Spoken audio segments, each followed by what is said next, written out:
All right, can you hear me? Can anybody hear me? I can hear you. Jen's in the back. Can you hear me? All right, good. All right. Is yours on? Mine's on. Okay, now we got. I think we're on. Now we have to be Be really afraid. good. Okay. Okay. Now we have to be very good. Look. Okay. Welcome and thank you to everyone for joining us this evening at our beautiful Harford Library. I'm Leslie Greenwood-Smith. I'm the marketing director for the library system, and we're so happy to see you. We are really thrilled that you're here to join us for what promises to be a very lively and fun conversation. Are there children here? There's no one here under 18, right? Good. Chef, food journalist, cookbook author, John Shield, in conversation with our amazing library CEO, Mary Hastler. If you tuned into any of our Chesapeake Farm and Data Table episodes, you know these two were seriously separated at birth. I'm not even kidding. We're dressed the same, and they didn't even We didn't even talk to each other. And we've done this for almost every episode we've filmed, and we don't talk to each other beforehand to see what we're wearing. So, yeah, God knows. And favorite best at HTL. John is the owner of the very celebrated Gertrude Chesapeake Kitchen at the Baltimore Museum of Art. Often called the Culinary Ambassador of the Chesapeake Bay, John's four cookbooks on the cuisine of the region have earned many awards.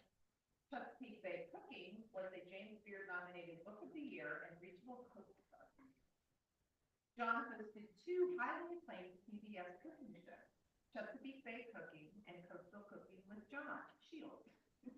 And he partnered with Harford County Public Library and his nonprofit, Our Common Table, for 3 amazing seasons of Chesapeake Farm and Data Table. We all love John, we do, for your passionate conviction about healthy eating and the importance of supporting our local growers, producers, and food artists. That is something that's near and dear to his heart, and you'll hear a lot of that come out in the conversation tonight. So we're about to get started, but before we do, I want to take just a minute to thank the amazing team that has put this event together, the marketing team, the facilities team, the staff here at the Abington Library, our CFC team that's Jason doing all of our tech tonight. It really is a blast to put these events together for you all and this time. For the Q&A portion of our presentation today, we're going to use some fun technology. Those of you who have been to events here before know this beautiful possible mic. So you talk into it when you're done, you talk to the person who has the next question. Beth and I will help you talk to our little acronyms about it. It will be a lot of fun, we promise. As a reminder, Josie Ann will be selling books at the end of the presentation. She's back on the circulation desk, and then John's going to be signing books, and he'll have his picture taken with you right here after he's done. So as you leave today, we'll have you set up at the front door. You can pick up a packet of all the 60 recipes that we use on Chesapeake Bay. That's great. And on That's there, awesome. the QR code will take you to our website where you can watch all the seasons. And they're really fun to rewatch, so please do. And now, everyone, please join me in welcoming John Shield and Mary Hastler.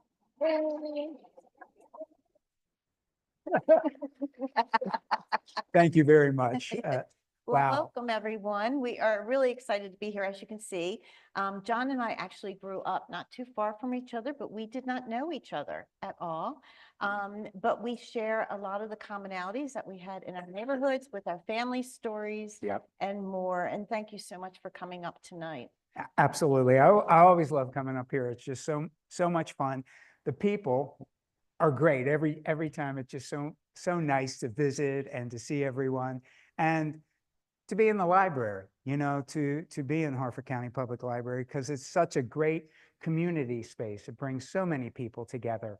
And, you know, besides the books, telling of stories, you know, and that kind of whole thing that makes it all work. So I'm delighted to be up here. And of course, when we get to talk about food, Food, unless it's yeah. fish. No, we do a lot of fish too. We love fish, right? Yep. And we support fish in the state of Maryland, right? All of them. All of it. Okay. Oh, where's the fan club that I ran into at Kate Dallum's newest store up in Churchville? When I totally looked like a drowned rat about a week ago. Are they here? Are my ladies here? Oh, I knew you'd show up. Thank you for coming. They saw me when I truly had just gotten out of the pool, hair pulled back, no makeup. And somebody said, "Can I have your autograph?" And I'm like, "Sure, but John's coming. You really want his autograph, not mine, not mine." But thank you for being here, and thank you for everyone who's being here. So Leslie prepared some questions to get it. Not that we need questions, but I will start with them and then Okay. we'll probably totally go offline on this one. John, Yes. share with us the story of how you got into the culinary arts, something about being a rock star.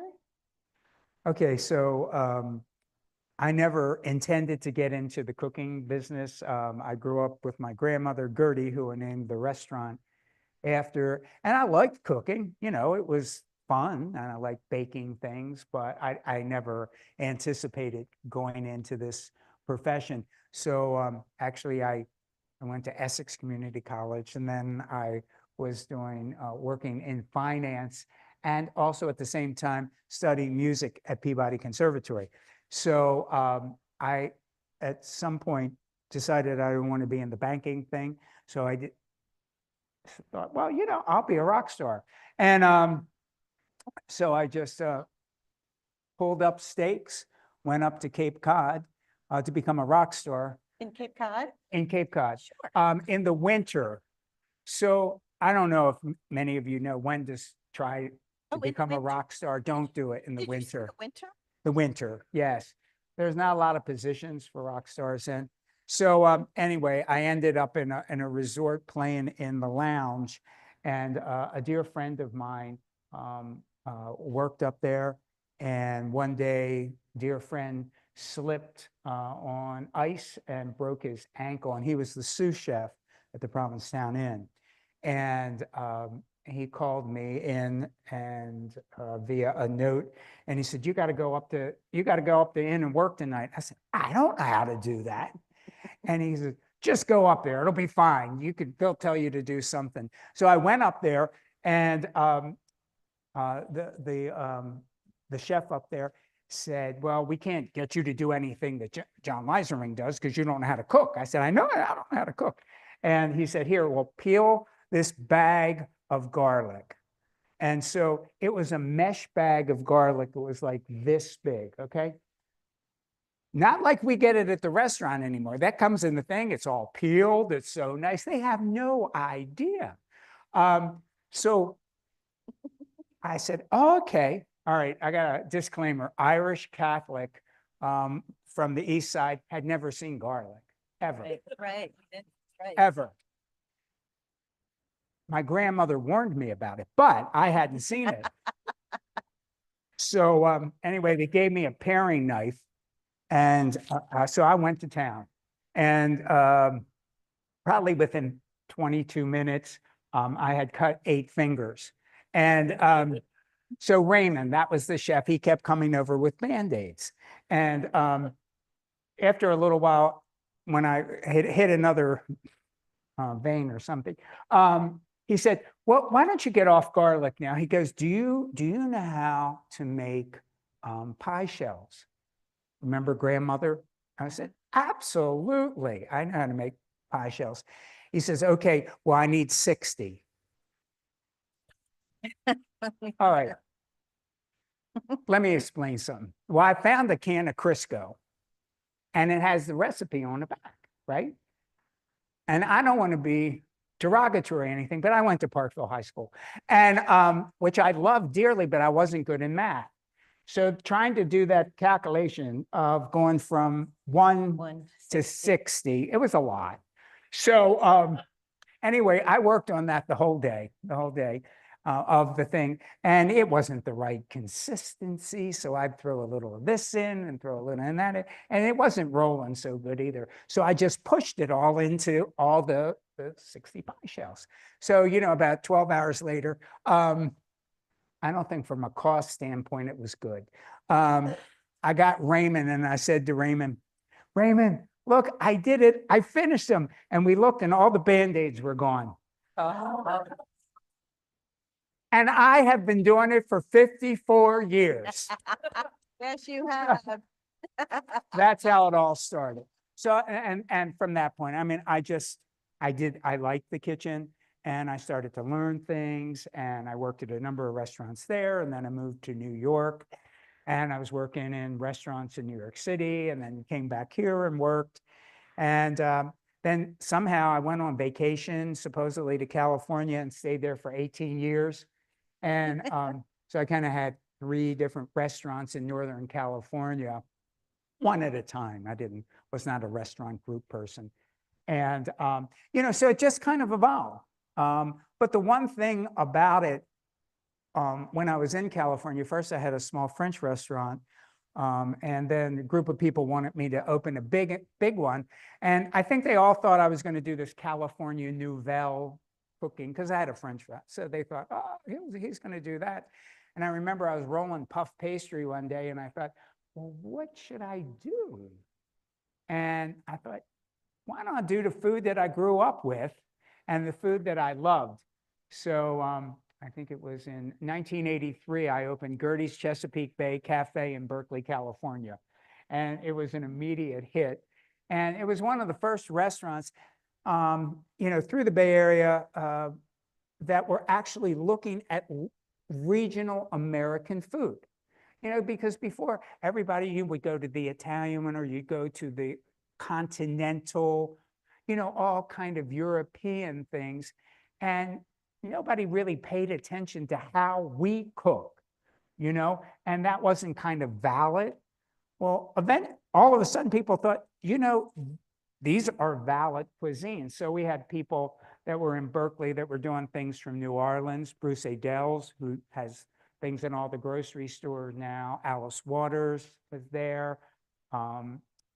Mark Miller, who was doing Santa Fe kind of food, because they're all regions. And so I opened one that was the Chesapeake, and people loved it. The week before we were opening, we must have got 100 calls going, do you have Old Bay? So in those days, they did not distribute Old Bay, nationally. It was owned by Baltimore Spice Company at that time.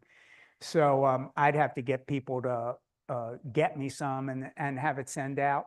Or every time I came home, I would fill suitcases of it. And then people would come into the restaurant and hand it out to them in baggies, just give it to them. I was like an Old Bay drug runner. But anyway, the people out there really, they loved it. And many people that were in California either had gone to school, out here in the East, or worked in Washington or whatever. So it was something that they remembered and that they liked so, so very much.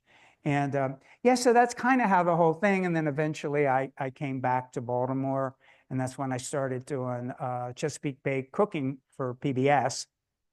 And another thing that besides don't try to go to be a rock star in the winter, don't try to become a PBS star and have a regular job. So I had to open a restaurant because you had to pay the bills, you had to do the regular thing. So we looked all around for where we might do one. And there was, anybody remember Donna's? Yes. They had Donna's up here and everything. So Donna Cravella had a restaurant at the Baltimore Museum of Art, but she had so many, small cafes. She was just over it running a restaurant because it was harder than just the cafe kind of thing. So we bought the business from them because I thought, God, this is beautiful. And we'll be there in June, 27 years at the Baltimore Museum of Art. Yeah, so that's a pretty amazing kind of, continuity. But it's so great because it's like this. It's about community. People come over and over and over again. I have so many people that went on their first date there. They got engaged there. They got married there. They had their child's christening there. We call it cradle to grave service. We take care of it all. And so, it's a privilege. It's really a privilege to have a place that you can showcase all the best that Maryland has to offer and the Chesapeake has to offer. but kind of be like in this institutional, but in the museum. So it's very cool. I'm a lucky guy with that. It's beautiful. Who's been there? Who's like, oh my Oh my goodness. Oh my God. goodness. It is outstanding. And do you want to talk a little bit about buying local and in particular about the garden that you have behind the restaurant? Well, we had this right behind the restaurant where everybody goes to smoke. One thing is don't try to smoke the Old Bay, just in case. Yeah. Don't try to smoke it. Just Be saying. be careful of that. So outside behind the restaurant, there was it sits right on the Hopkins Homewood campus, right up to that. And there was a big hill that just was like running off, it was like eroding and stuff. So I worked with Blue Water Baltimore, which is an environmental engineering company. And so they terraced the whole thing. And we have these big round container-ish kind of things that we go in the ground that go on all the different levels. And so it's called Gertie's Garden. And we do a lot of just the little things that we use, whether there be herbs or little kinds of cherry tomatoes or that we can use. You can't put it on the regular menu, but you can do specials with it. And it's also so much fun to get your hands in the dirt, and the chefs love to come up with different things that they can do with all of those. And then we partnered with the Baltimore City Master Gardeners. So with that, they come in and they help me because, I can't bend over like I used to. And then they do classes there so that people can come and learn, different techniques or irrigation systems and stuff. So it's really a fun thing to do. And it is in keeping with what you're talking about.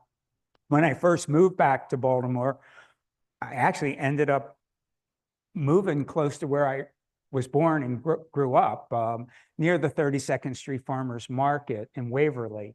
And I loved it there, always have. And so immediately I made all kinds of connections with farmers and people, we call them farmers and artisan food makers, people who are just making some of the coolest stuff in the world.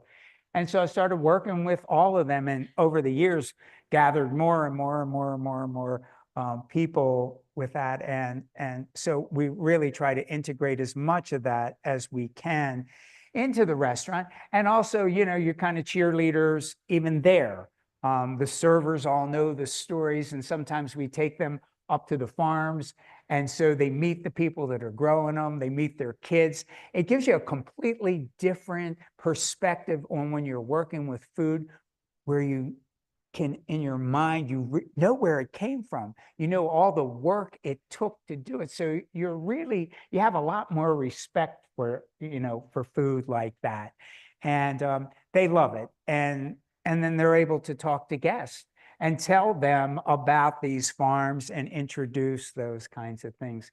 And that really has been kind of the mission of, when they say what I do around the Chesapeake, it's really just telling stories and just trying to put spotlights on, on the people that are doing this important work. And we know, many of us who grew up here, like most of us grew up here, we think back and we have the memories of the way things were. And, from when I grew up, it was still a pretty, just on the cusp of going from an agrarian kind of place into much more of an urban kind of a place. And so many of the things in all of our small towns kind of died off, whether it was the farming or it was this and that and the other thing.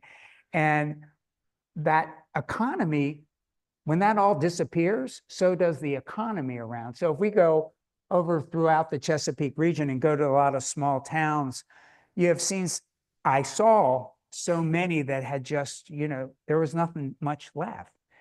But recently, there's so much interest in cooking. Cooking shows have been great in that sense of getting people re-engaged and wanting to cook and that kind of thing.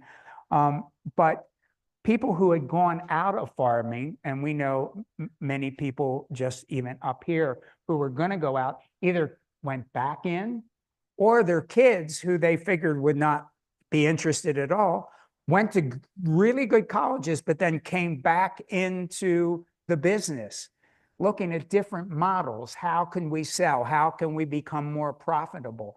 And yeah, it has happened, and it grows every year, every year, every year. And the thing I always say, it's the power of the pocketbook. When we spend our money at these farm stands or the farms or the farmers markets or even independent grocery stores who are carrying local things, we're the people that are able to help rebuild this local food economy. And we're doing it. We are absolutely doing it. And like being able to do what Mary and I and the library team here did during the pandemic, to do the Chesapeake Farm and Bay to Table, to be able to get that message out. And we met some great people, did we? We certainly did. We traveled all over the state. We even went as far as Ocean City. I'm sorry to hear that the Alaska stand's closing down, because we had an episode where John had ice cream all over his face. Had to go to the bathroom twice to wash it off, but that's okay. And the most important thing about the show, those episodes, was really, it was during a tough time for everybody. It was during the pandemic. And we launched it to bring everybody together. And what's a better way to do it over, I don't know about you all, but food has always been near and dear to our hearts. And then also to feature folks in Harford County, like Kate from Bloomsburg. Yeah. And then also throughout the state of Maryland, all the different foods and the farmers market. If you've ever, I'm sure everybody's been to the Bel Air and the Havre de Grace Farmers Market and the Aberdeen. If you ever get down, go to the 32nd Street Market. It's amazing. I mean, it's a real festival every Saturday, and it's year round. But it was the whole thing is promote, buy local, know your sources, and understand how your food is being prepared and made. So it was really special. Yeah, it is. Some more shows back too. Yeah. We have some ideas going on too. So John, you talked a little bit about being in California. Mm-hmm. Then you came back to Baltimore. Mm-hmm. What's the difference between eating in California versus Baltimore when you came back? Because I know now this is probably 27 years later, so we're probably more homogenized now at this point. But back then, there was a definite difference. You want to talk Well, about when I was in Berkeley, if anybody's familiar with Chez Panisse or Alice Waters, she was from New Jersey, actually, an Irish woman from New Jersey. not Italian? Not Italian, she was Irish, and or she is Irish. But anyway, she opened this restaurant there that became kind of like the most famous restaurant in the United States, and it really was based on buying local and meeting farmers, meeting the cheesemakers, meeting the whatever. So anyway, and so by that time they already had a lot going on around that. There already was a critical mass. So I was able to work with farmers from all over, whether it's the Central Valley or Northern California. And because of the growing conditions, you had a little bit more of a variety of kinds of things that you could get. There was a place in Berkeley, it was called the Monterey Market, and farms from all over California came there. It was this huge place that every morning, Alice and Jeremiah, we would all be there every morning. And with the French restaurant that I had then, I changed the menu every single day. So you would make your menu based on when you went to the market and found all these things. So it was a great culinary exercise for a young kid from Parkville who didn't know shit from Shinola and was trying to figure it all out. So what I'm saying is that there was that kind of mentality going on at that particular time. So when I came back to Baltimore, as I said, I immediately gravitated to the farmers market, but we didn't quite at that time have that resurgence or infrastructure of local kinds of farms and food makers and watermen that we could work one-on-one with. So that's been the process over this last 30 years of seeing that change. So now it reminds me very much more of how it was in California in those in those early days. And I can go to the places and I can find the things and you can get inspired. I know any of you who go to farmers markets, especially, once we get into summer and then into the fall, you go crazy. You get there and you're like, oh my God, I want to make everything. And it is always so exciting, to do that. So yeah, that was like really the main difference. But we've always had, I think, some of the best product and produce that I have found anywhere in the world. And even in California, the tomatoes were never as good as here. The melons were never as good as here. You could get them all the time, but they didn't have that same depth of flavor. It's about a sense of place, of what is the humidity level?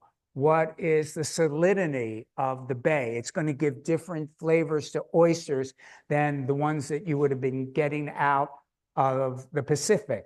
It has so many more nuances that I missed even when I was in California, because it was like, this is good, but it's not quite as good as what we grow and what we have here. So anyway, I'm glad I'm back. We're glad you're back too. And my sister is here somewhere. She has a house in San Diego. Where is she? I know she's, oh, there she is. There she is. So she would support that because she's always said our vegetables, our fruits, all those things are so much better in Maryland than out in California.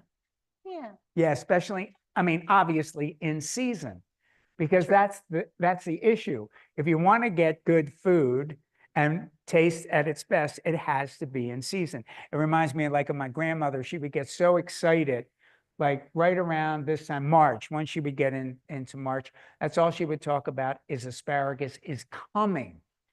It wasn't there, or strawberries were coming. They weren't there. Right.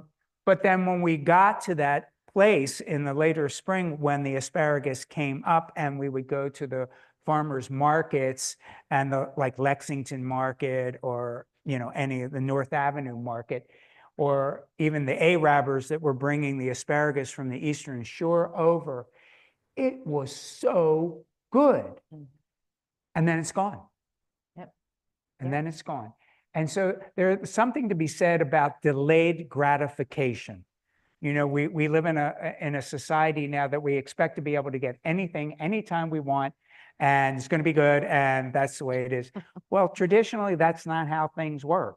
And I think that, again, because of the soil quality, definitely the humidity has a lot to do with the flavor profiles that we get here, because it's much drier out in California, and you need some of that humidity to bring up those profiles. We definitely have the humidity here. My hair is proof of that every single summer. Exactly. And that's why we lay out and we eat all the stuff that we eat with the fan going. So let's go back in time a little bit. Let's go back to when we were kids. Uh-huh. I don't know where this is going. It's okay. So what are some of your favorite food memories? I know you've been on the show, you've talked about your grandma and Gertie and everything. What are some of your favorite food memories? Well, one of my uncles had a place on Middle River, so we would go over there during. Now, as many of you know, we now think of, oh, we have our shore homes.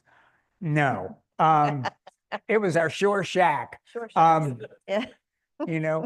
Outhouse, electricity to work sometime, not all the time. They would set things up and make a summer kitchen out back, so that you could do a lot of your cooking there. So that was one of my favorite things, to be there in the summer. And my uncles would go out and they'd catch crabs, and then we'd be steaming crabs out back. And obviously there are so many truck farms and stuff around, the Essex area in those days. So you got the corn, you got the tomatoes, you got all those things. And I just remember, as a kid, laying out in a hammock with those aromas, and just they were wafting through the air. And it was such a beautiful thing. And then I remember like the next day after the crab feast, you know, all my aunts and stuff, they'd be sitting around the table and they'd be picking all the leftover crab and getting ready to make the crab soup. And then that would be, they had a big thing outside that they actually did the soup outside. But of course, as they all said, they had to check the weather to make sure it wasn't a thunderstorm, because if we had a thunderstorm, the crab soup would go sour. Now, I hope you all know that.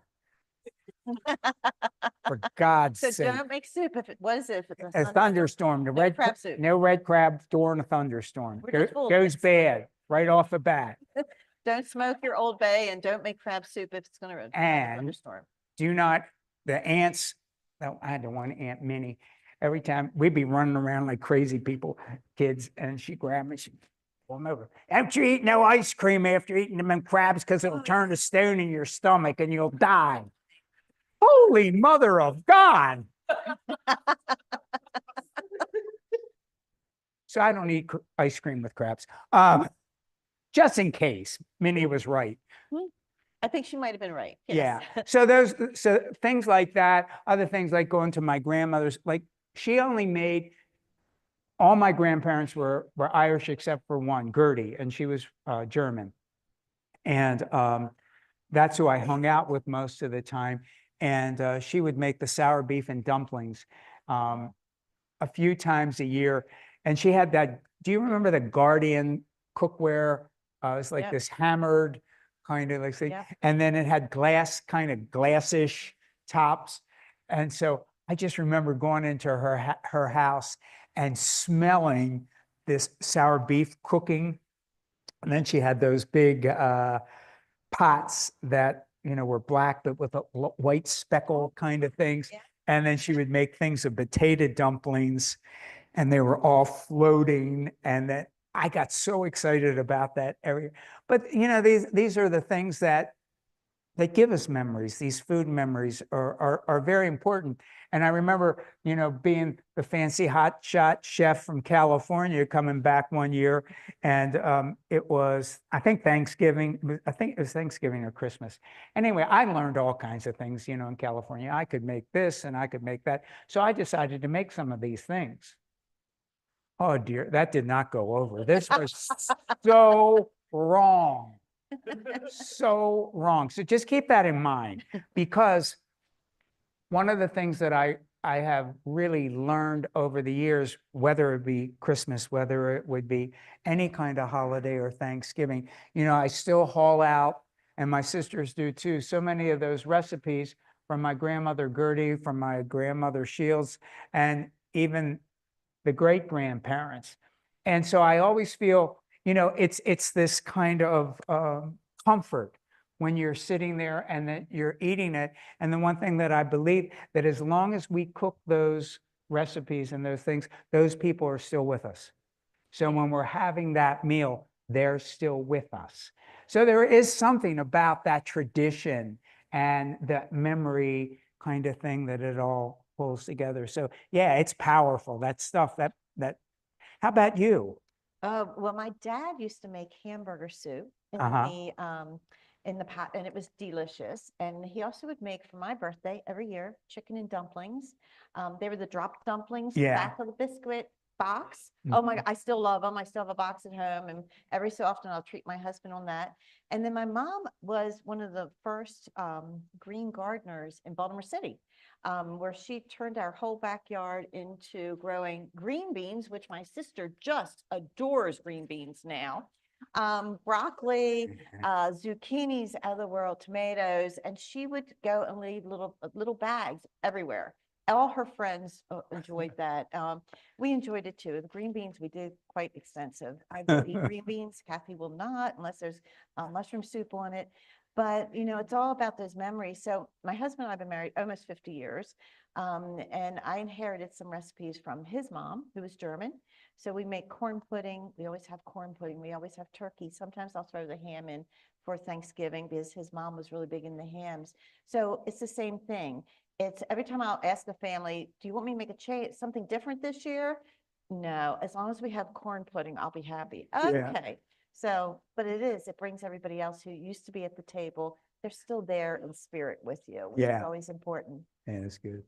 So what is the most challenging dish you have ever, other than your pie crust?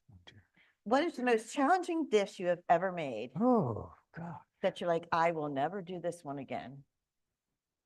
Well, there's this thing that I guess two. One of them was a chula back of salmon, which is you have to take a salmon and you kind of fillet it and bone it all out. Then you kind of put it back together. And then you're making this whole series, kind of like a duxelle of different kinds of mushrooms. And then you have to make a kind of a puff pastry, and then you're wrapping it, but it's all these layers of the chula. It has peas, it has this. Anyway, it is a pain. And then the other one that I learned to hate was a crayfish soup. It was like a bisque of crayfish. And in the Central Valley in California, they have a lot of crayfish, a lot of crayfish. And so we would get bags, great big, again, mesh bags of crayfish that were live. And so you had to steam them. And then because they're about yay big, and then take a fork and go under the thing and pull it off to get the meat of each one. So there were several hundred or more. Think about it, to make a big thing of that. And then you had the stock that you had to make for it, and you had to put that through many mesh things. And how big's crayfish? I don't think I've ever seen one in person. They're about Oh, good grief. yay big. Big in New Orleans and all around that area. And then you had to take all the shells and melt butter and then put them in and grind them up and put them through several things of cheesecloth, and then let that solidify as the base of the thing. So yeah, they were challenging things, and I don't do them anymore, never will. Okay. It was delicious, but Oh, here's another one that's related to that, though. yeah. So I think I might know the answer to this from a Chesapeake Farm and Table episode and other things that we did a judging last year down Ocean City and things like that. But what is the most unusual ingredient you have ever cooked with? And it's invasive. I'll give you a tip. Oh, invasives? Invasive. What have you cooked Invasives. with that we've had to eat a lot of? That we had to eat a lot of. Uh-huh. Okay. Well, as many of us know, in the Chesapeake Bay, we do have invasive species now. And that happens everywhere around the world, but we have some that we don't really want to have that much. So we have the snakehead, which is scary. It's now the Chesapeake Chana. They renamed it. So our new thing is Chesapeake Chana because everybody was scared of snakehead.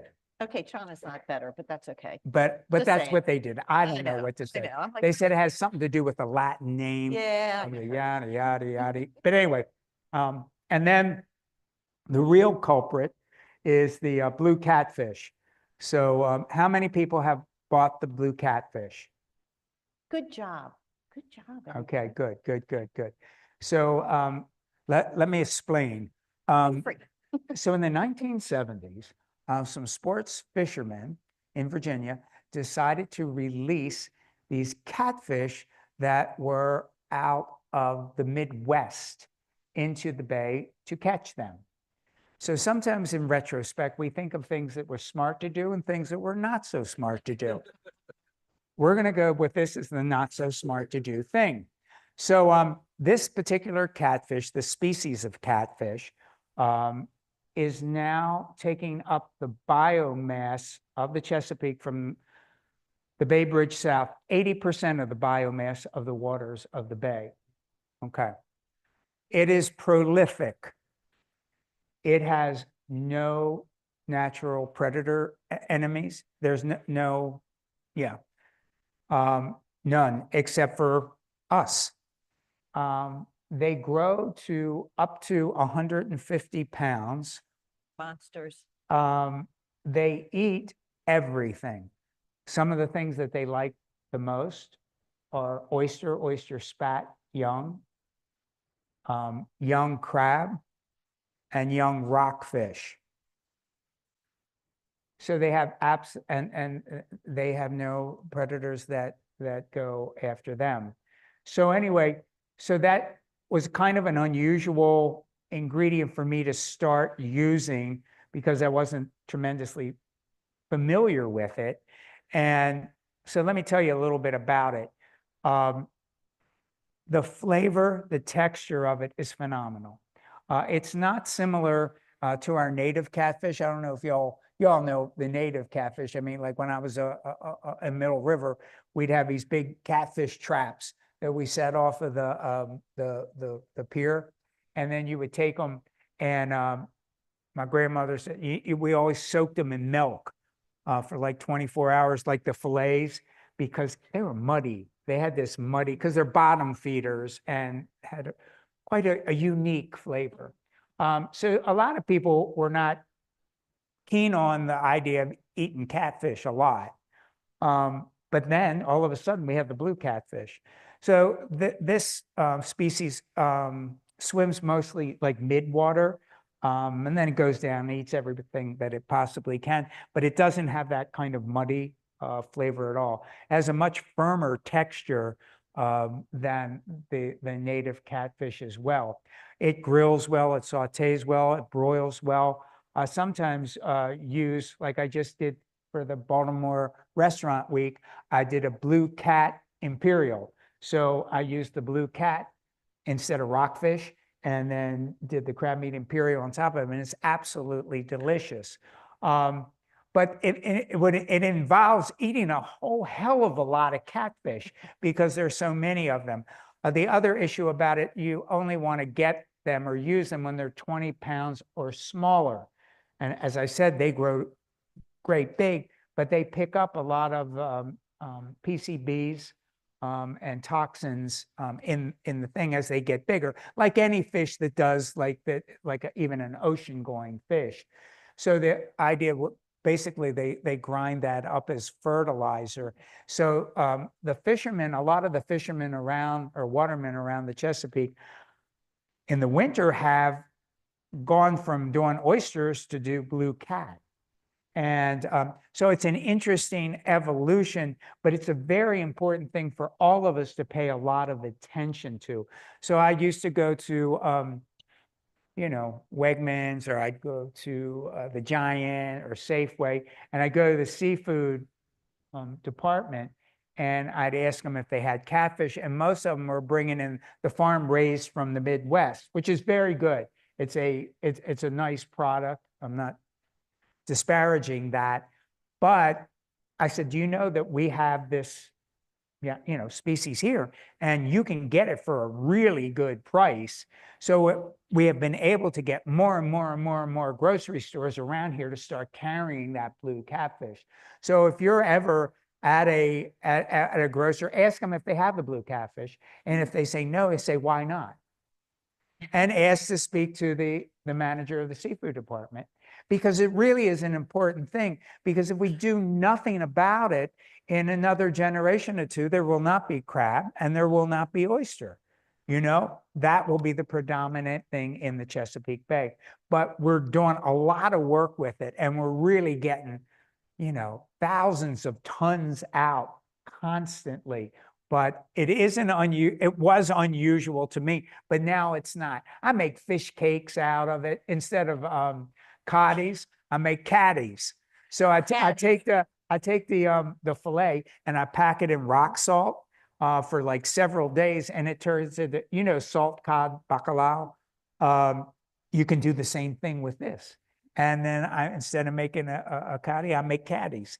So there's all kinds of things that you can do with it. So I highly encourage you to get some, try some, and play around with it, because there's so much that you can do with it, and be blue cat ambassadors to get your friends and family familiar with it, because it's an important thing. It's very important. And it is actually very tasty too. Yeah, I was it just is. joking. It's very tasty and yummy. And I believe one of the recipes in our packet tonight is Yeah. how to cook it too. So Absolutely.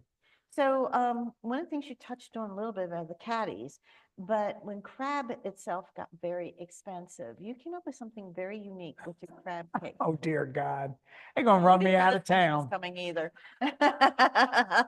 Holy Do you sweet. want to share what novelty you came up with? Yeah, it was kind of a strange thing. But it actually worked. So just in case, yeah, sometimes even this year, but like a couple years before, if you go to like local markets and you get Maryland crab meat, you get jumbo lump, it's $60 a pound. I've seen it $70 a pound. So, I mean, if you're going to have somebody over for your first communion luncheon, and try to do that, you have to take a second mortgage at the same time you're getting the crab meat. So anyway, with that in mind, and having a restaurant and thinking, when you chop, you think. That's like my meditative kind of state, kind of prepping and He thinking. does do that really well too. Yeah. He tried So- to teach me, it didn't take. So anyway, one day, I don't know why I thought about this. I was looking at the consistency of the crab, while I was playing with it. And I thought, well, what does that remind me of? And we do this other dish, and it's called what is it? Tofu-licious. It's an omelet that we do in the morning for brunch as an option. And I have this local tofu that I get. Some of it's down in Virginia, and some of is in Pennsylvania. It's a really nice product. And I thought, that looks almost the same. So what I did is I took the tofu and I put weights on it to get all the excess moisture out of it. And I just flaked it, and they look like big pieces like a crab. So I work with J.M. Clayton down in Cambridge, which is the oldest seafood packing plant on the Chesapeake Bay. So I got some of this very expensive J.M. Clayton, like a pound of that. And I took a pound of the other. And then I did everything like we would do, the egg, the mustard, the Old Bay, the Worcestershire sauce, yada, yada, yada, yada. And then I tried it out on people. I didn't tell them what it was. They go, oh my God, these crab cakes are delicious. And so anyway, we were doing some cooking classes at Gertrude's during the summertime. And I had Bill Brooks, who's the owner of J.M. Clayton, come to do a Crab 101 class with me. And he did a great thing and da-da-da-da-da. And then I said, okay, Bill. And then I did this alternate thing. And he was like, first, I don't think he knew what to do, wrap his brain around it. But then he had them for lunch.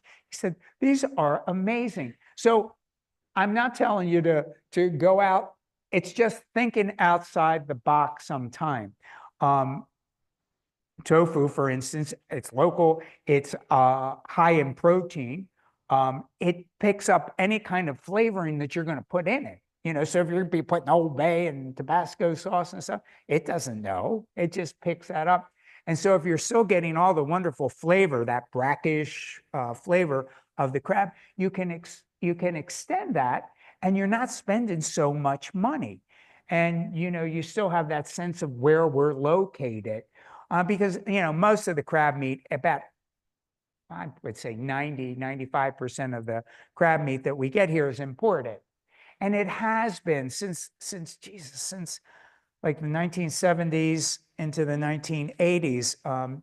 Bryce Phillips from Phillips, he saw the writing on the wall that there just were not enough crabs in the Chesapeake Bay to be able to satisfy the appetite for it. So he was one of the first people that started setting up operations in Southeast Asia just so that there could be crab on a regular basis. So many of us, whenever we went out to eat or anything, that's what we were eating through the 70s, 80s, 90s. So when I was able to finally hornswoggle the J.M. Clayton, I could exclusively get stuff from them and started selling it at Gertrude's. The initial reaction from so many people like, oh, it tastes terrible, it tastes fishy. Well, yeah, because when you're thinking about, if we're looking back, what they have to do when you're in Southeast Asia and packing them, they bleach the meat because they have to get all the fat out, because that's what goes bad. That will go rancid, which I think takes out a lot of the flavor. And it works fine for mouthfeel. It works fine if you're putting a lot of seasonings in it, but it's not the Maryland crab meat that many of us knew from our young years. So so anyway, so it's a pretty interesting thing. So I just tried that out just to see if I could stretch the protein. And I did that a lot in my new book because, you know, a lot of people are looking, everything that we have, whether now we think chicken, you know, in the old days, chicken was a treat. It was a luxury item to have chicken. And it wasn't until they started mass producing chickens that everybody could have chicken all the time whenever they wanted to. But now chicken can become more expensive. Beef is at all-time highs right now. Crab is at all high. So what do you do? So I look at recipes like that our grandparents did, that did that. My grandmother, we would get a big from one of my family farm, a chicken on Sunday. She would roast that, depending on how many people my mother moved in from the chiropractor's office that week. We would have anywhere between 8 to 12, 15 people living in our house.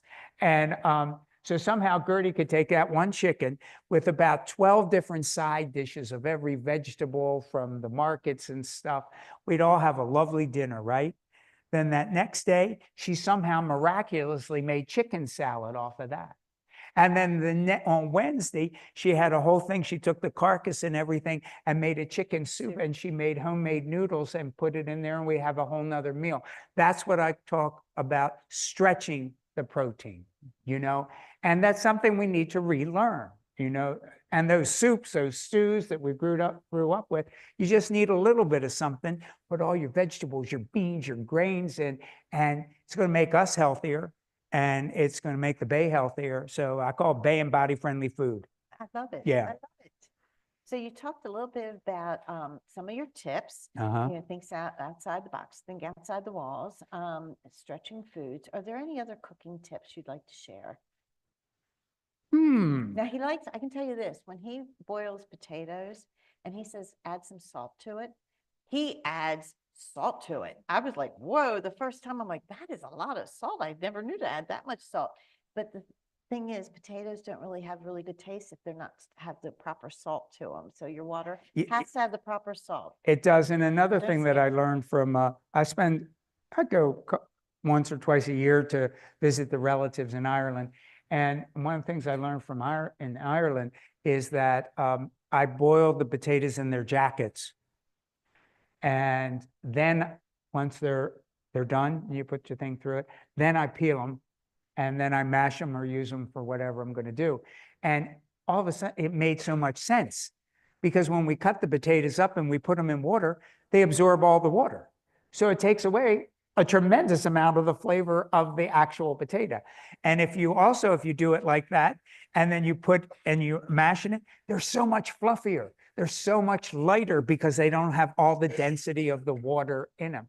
So that's one of Good tip. one of my tips. Yeah. So here you go. When and how did you transition from being a chef, well, you're still a chef, to becoming a cookbook author and TV personality? Well, it was when I was in California, and I had Gertie's. There was this guy, John, that he came in to eat at Gertie's all the time, and he had a small publishing house, Eris Books, and it was the first one of the first small publishing companies that did specifically cookbooks. And he came to me and he goes, "Have you ever thought about writing a cookbook?" And I said, "No." And because I'm running a restaurant, you know, yeah, I'm going to write a cookbook. But the man would come every week or twice a week. "John, you need to do it." He goes, "John, I researched it and there's no nationally published book on the Chesapeake Bay. And you have so many stories and da, da, da, da, da, da." So he worked on me for like a year or two about it. And finally I gave in. I said, "All right, I'll do it." So I took a little bit of a sabbatical from Gertrude's. I had my sous chef kind of take over, and I came back here, I think 3 or 4 months, and was actually very close to Gertrude's. And then I started just driving all over the Chesapeake Bay from stem to stern, visiting with people, listening to stories, seeing pictures from the family albums. And I had a friend who worked for the Department of Agriculture. He was a pesticide inspector.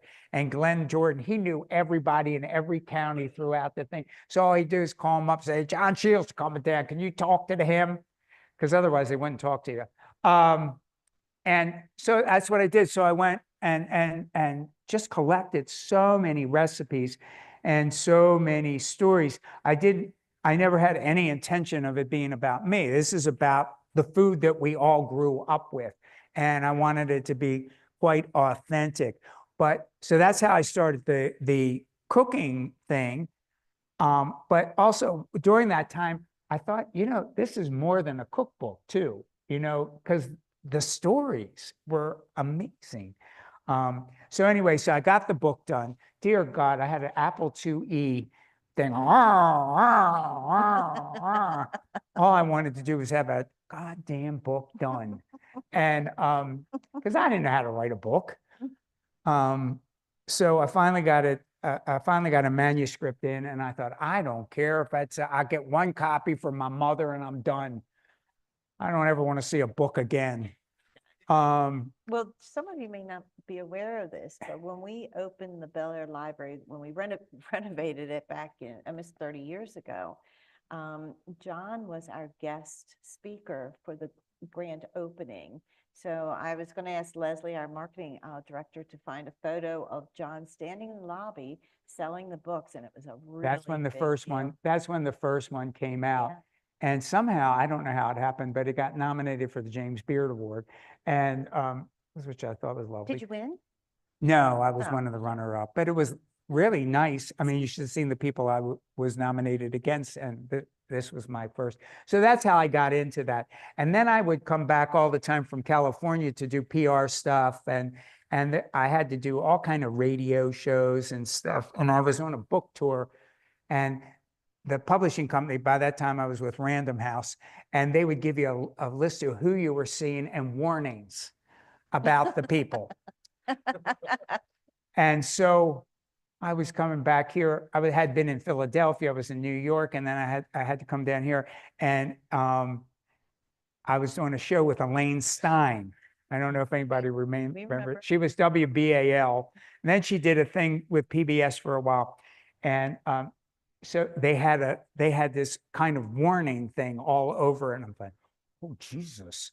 About Lane? Yeah, because she was scary and a tough interview. She could be scary. Yeah. So and anyway, so I went to WBAL from a thing, and I was like shaking, and had to get in the elevator and go up to the second floor, and I got off, and Elaine was standing there, and just from my perspective at that point, she was about 6'7" and very severe looking, and she looked at me and she said, "Oh, you're a bar mitzvah boy," and she picked me up and grabbed me and spun me around.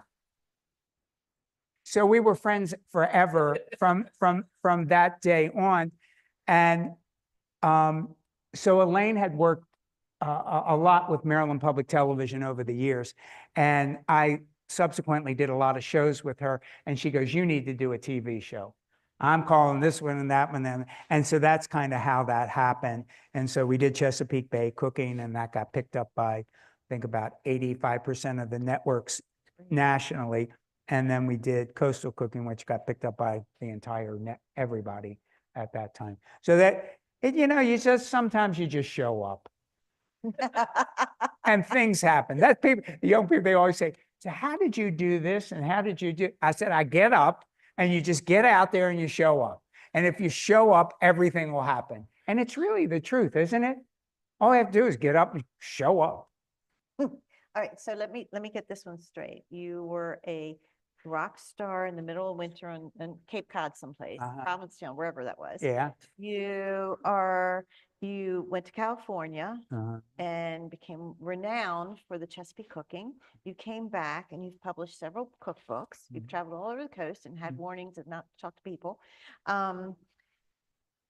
Tell us a little bit about what probably most people don't know about you, that you have really invested in future generations of chefs and supporting some of our kids and some of our vulnerable communities through your common table.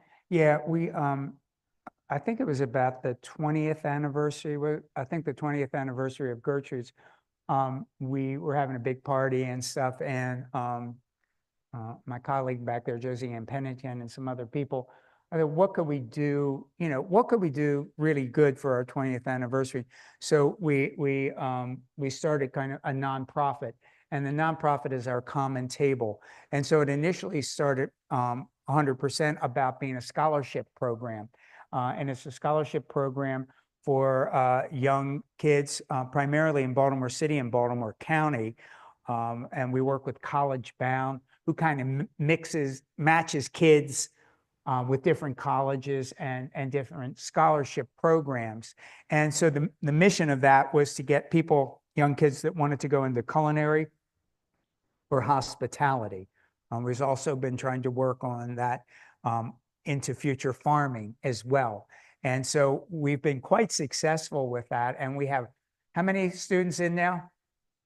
12 students in colleges and secondary, learning things, from University of Maryland all the way to the CIA, which is really cool to be able to do that and to be able to get, more and more people.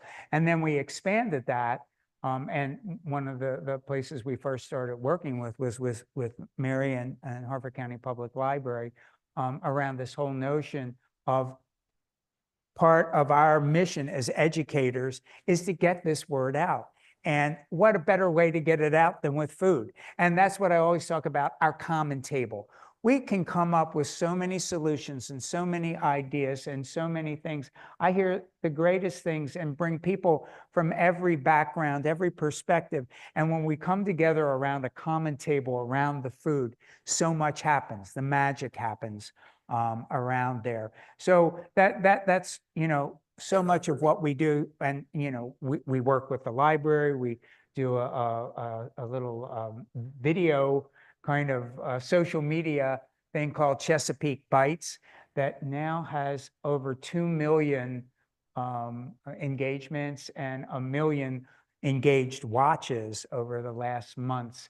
And it's people from all around Maryland and Virginia that love it, but people all through California and all over the country are really engaging with it. So I think that that's so important for us to be able to put that spotlight. And yes, we're doing it for Maryland, we're doing it for the Chesapeake Bay, but I think all these people across the country that are watching it, the same thing is true wherever they live, in whatever ecosystem they live.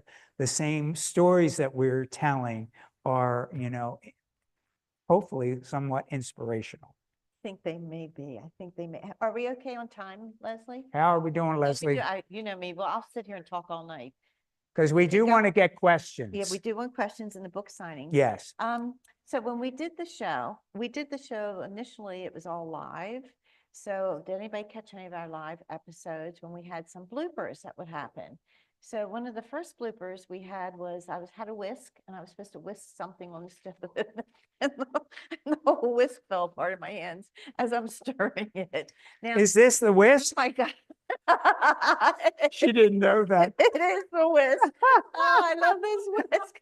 I tell that story all the time because, I was kind of nervous the first couple of episodes and I'm like, oh shoot, my whisk, now what do? I don't say, another time we did set the stove on fire. We did. Another time our film crew, our film, the guy who was doing the filming, who was great, he tripped and fell during the live show crashed into a wall behind us. And you'd think we were in a big studio. We were not. We were in John's personal kitchen, which is about the size of this stage. Uh-huh. So the film crew's like right there. So when he fell backwards into it and made such a crash. And John and I are like, we kind of heard nothing. Everything's just great. Just It was terrific. live, yeah. It was off. Uh-huh. And then another time, okay, one thing John does not do well in the kitchen is alcoholic drinks. Unless you like pure alcohol, he doesn't understand how he went to Parkville, so he doesn't know how to add or to use measurements when it comes to alcohol. Uh-huh. So one time, I forget what the drink was, but he had pulled out these really cute glasses that had like designs on them. Well, I'm standing there, and it reminds you of this live show, and I'm looking down. They were naked people on these glasses. I'm like, oh no. They weren't naked. Hide them. Trying to hide them, and the glass was front and center. And I'm like, oh dear Lord. It was a vintage collection, for God's sake. So we never quite knew what was going to happen in your kitchen, did we? We didn't. And that was the best part. Yeah, it was, filming in a studio kitchen in your home, it's always a challenge. It's always a challenge. Yeah, and yeah. Fun. Yeah. So do you want to start with some questions from the crowd? Yeah, Where's our dice? I'm so excited about that thing, Oh, but You want to throw it? I'm scared. No. Okay. See, that's how everybody is. They're scared. I'm not scared. Okay, good. Um, Good. All right. So you had mentioned earlier about how when you make the recipes that your family had made, they're always with you. I think one of the greatest compliments you can ever get is when somebody's like, oh my gosh, this tastes just like grandma used to make, or just like great Aunt Gertie used to make. What was the first thing that you made that you got that response from somebody? Good thing. Let's see. What was that? I think it was from Gertie's hot milk cake. Yep. Because I had the recipe, and Gertie had already passed away, and we were having a family gathering. So I made that because we hadn't had it in like forever. And, a couple of sisters teared up. Oh my God, this is just like Gertie's. That's a good recipe, the hot milk cake. Yeah. Next question. Okay, you mentioned that sometimes in retrospect, you don't know whether something was a good idea or a bad idea.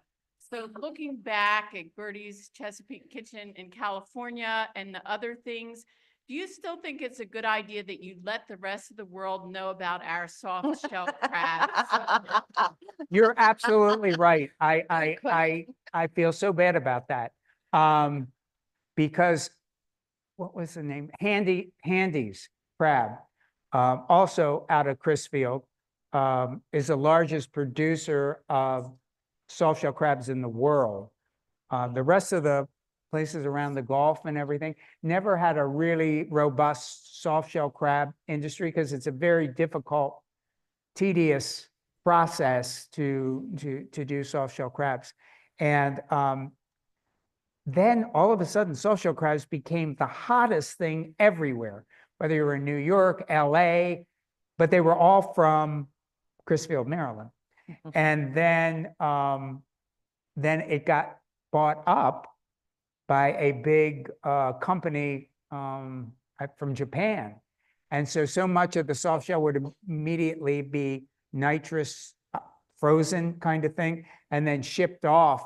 And so it really did put a dent in the soft shell crab thing. So I don't tell anybody about it anymore. So yes, he regrets it. Yeah. Hi, I was going to let you know that Lib's Grill in Perry Hall has catfish a blue catfish on the menu. Nice. Nice. Nice. And when That's you go great. to a restaurant and you see that, thank them for doing it, really, because they need encouragement about it. Or ask them, are you using the blue catfish? Oh, you might want to try it. Well, that's nice to know that Great. they're doing it. I always love to see that.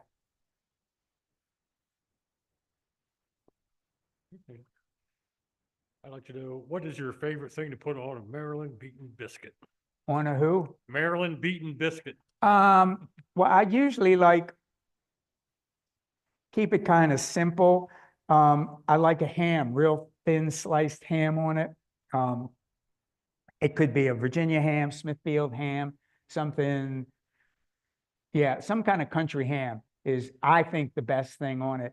Sometimes I'll put a little bit of like a mustard or a grain mustard with that on there. But actually, the way that I like it best is just some salted butter, the ham, and the biscuit, and go to war, Miss Murphy. I'm getting hungry. Hold on.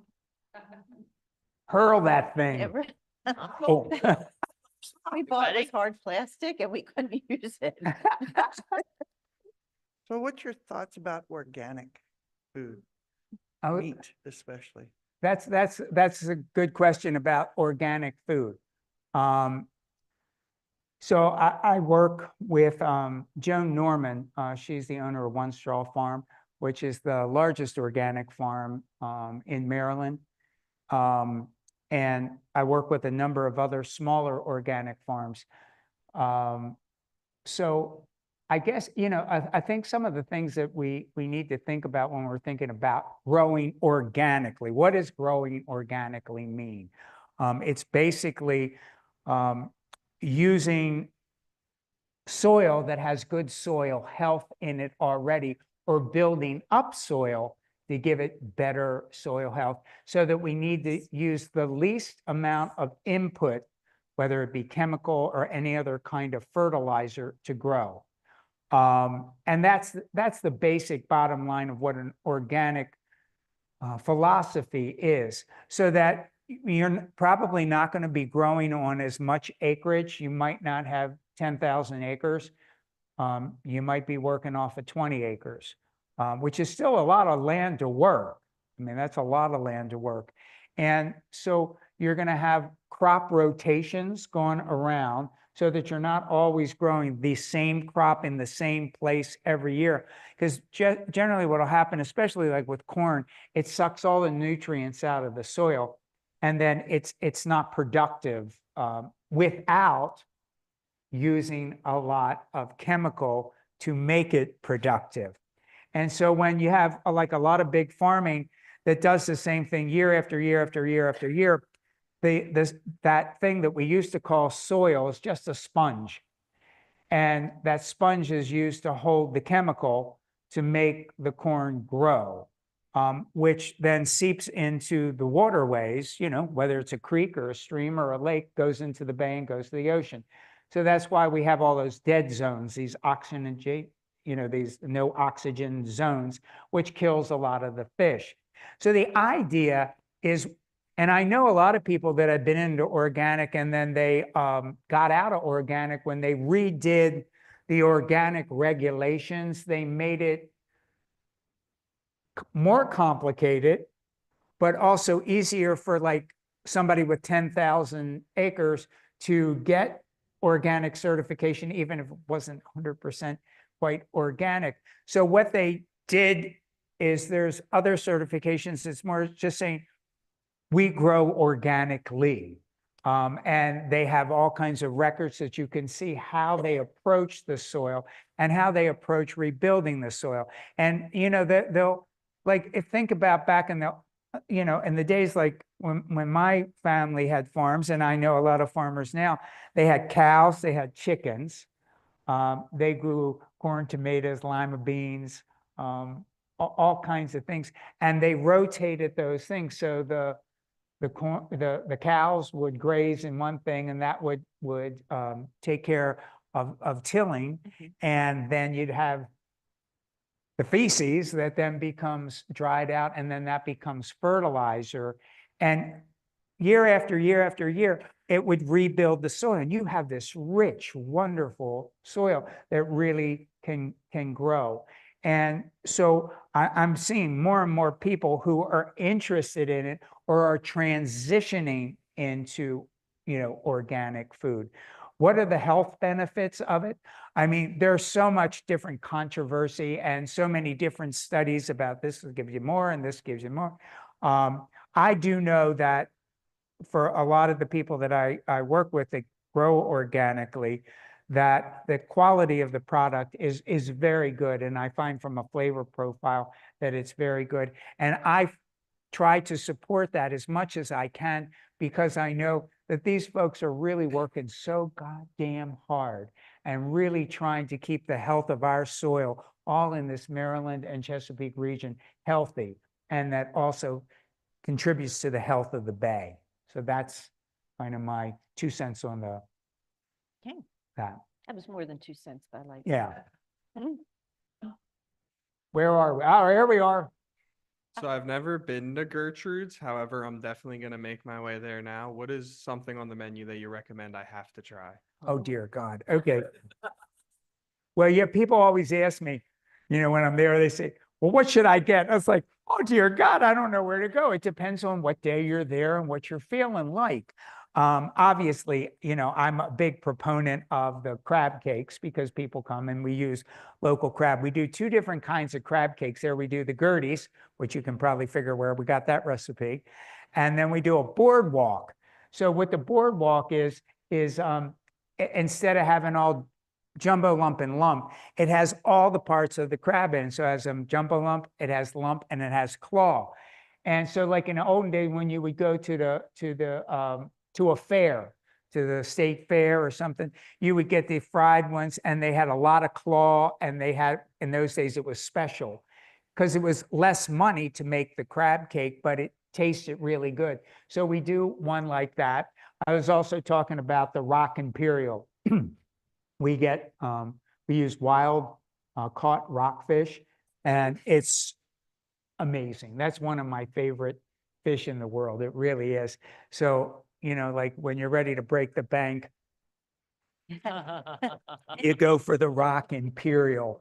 And as I also said, we do some things that are really fun around the blue catfish, because we do those catty kinds of things there. And we do a lot of, really fun things with like Brussels sprouts and cauliflower. And we do a lot of vegetarian things too. So, and then like on Thursdays, we just started again. We did a thing years and years ago called Tuesdays with Gertie. So when it started, I had 10 entrees and I made them $10. And just that night, Tuesdays with Gertie. And then it went to $12, and it went to $15, and then we had a pandemic. And so anyway, we couldn't, we still haven't reopened on Tuesday because I still have not been able to get enough staff to get back to that point. So I just started Thursdays with Gertie. And one of the things we only do once a week, and everybody asked me for years now, when are you going to do Maryland pan-fried chicken with the biscuits and all the sides? And that is on Thursday night only. So when you're feeling you need your chicken fix, that's when you come. Anybody else? Question? We have Here we go. got one over there. Do you do some aquaculture oysters, or are they local native?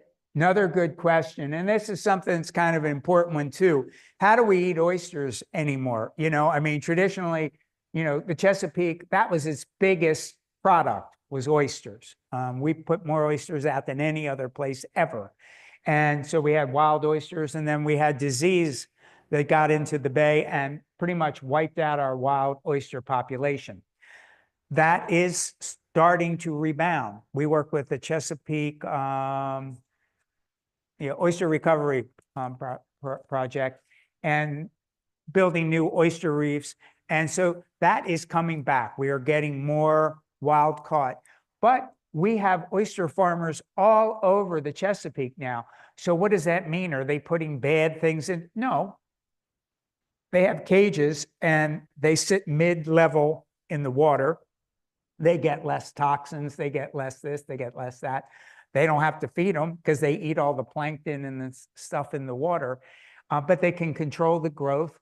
They know what kind of seeds they're using for these things. So now we can get oysters year round, and I use both.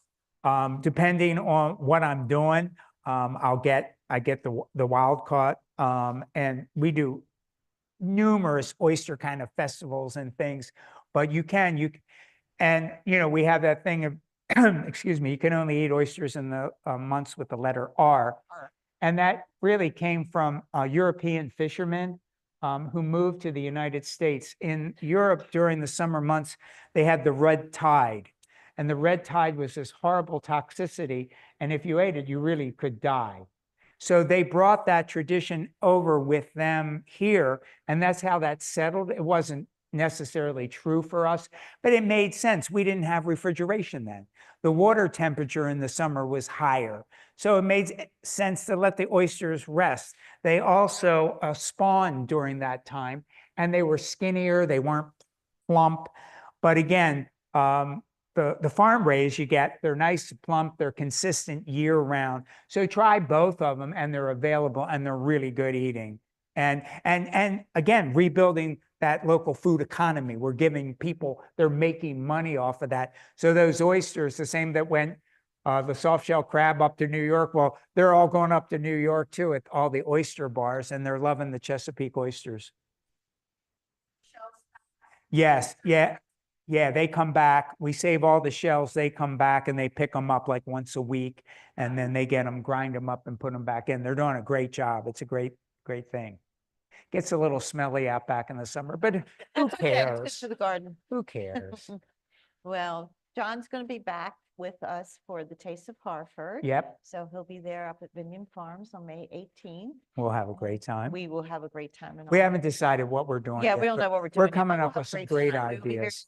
entertaining. Yeah, And thank you. And don't forget, also at Gertrude's, they have the special events like my favorite, Kraut Fest. Kraut Fest. Kraut Fest. If Uh-huh. you'd like to papa and dance, John will welcome you Come to do a that. polka with me. Yes. But thank you, John, for being here. Mary, thank tonight. you. Thank you, Leslie. Thank you all. Thank you guys for coming.